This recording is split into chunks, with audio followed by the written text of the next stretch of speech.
আসসালামু আলাইকুম, কেমন আছেন সবাই? এই তো সকালে বাচ্চাদের স্কুলে পাঠানোর ব্যস্ততা নিয়ে শুরু হয় আমার।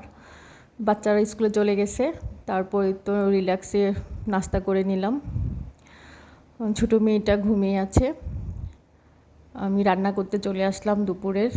আমাকে আবার স্কুলেও যেতে হবে, তো প্রথমে আমি ডালটা রান্না করে নিয়েছি, অন্য চুলায় ভাতও বসিয়ে দিয়েছিলাম। তো ডাল রান্না হওয়ার পর করলা ভাজি রান্না করব। আপনাদের কার কার ভালো লাগে করলা ভাজি? বিয়ের আগে তো করলা ভাজি একদমই পছন্দ ছিল না, কিন্তু এখন কেন জানি এত ভালো লাগে। মনে হয় বয়সের সাথে সাথে রুচির পরিবর্তন আসে, সেজন্য হয়তো। এতো করলা ভাজিটা হচ্ছিল, তারপর এটা অন্য চুলায় নিয়ে আমি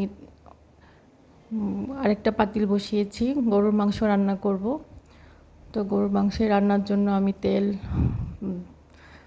তেজপাতা, এলাচি, পেঁয়াজ, মানে মশলা যা লাগে আদা রসুন সব কিছু দিয়ে কষিয়ে তো মাংসটাও বসিয়ে দিব।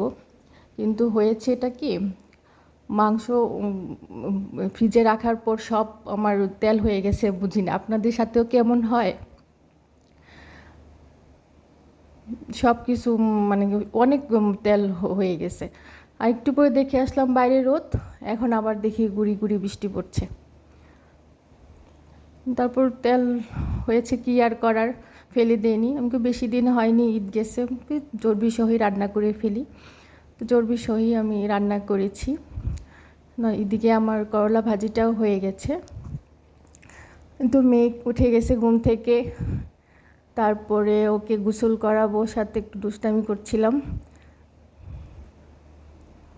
এই তো ওকে গোসল করিয়ে রেডি করিয়ে নিয়ে আসলাম নিচে।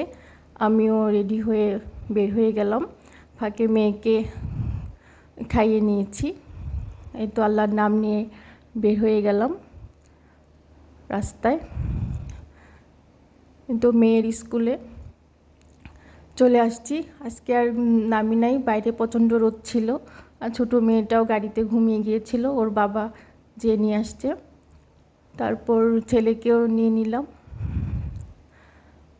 স্কুল থেকে। আর এই তো রাস্তায় ঝালমুড়ি খেতে খেতে বাসায় চলে যাচ্ছি। তো বাসায় চলে আসলাম। এই তো আপনারা তো দেখেছেন কি কি রান্না করেছি, ওগুলা দিয়ে সবাই এখন ভাত খাবো। আমার প্লেটে একটু কাঁচামরিচ পেঁয়াজ নিয়ে নিলাম। এই তো, ভালো থাকবেন সবাই। আমার ভিডিও যদি ভালো লাগে অবশ্যই আমার পাশে থাকবেন। ধন্যবাদ সবাইকে।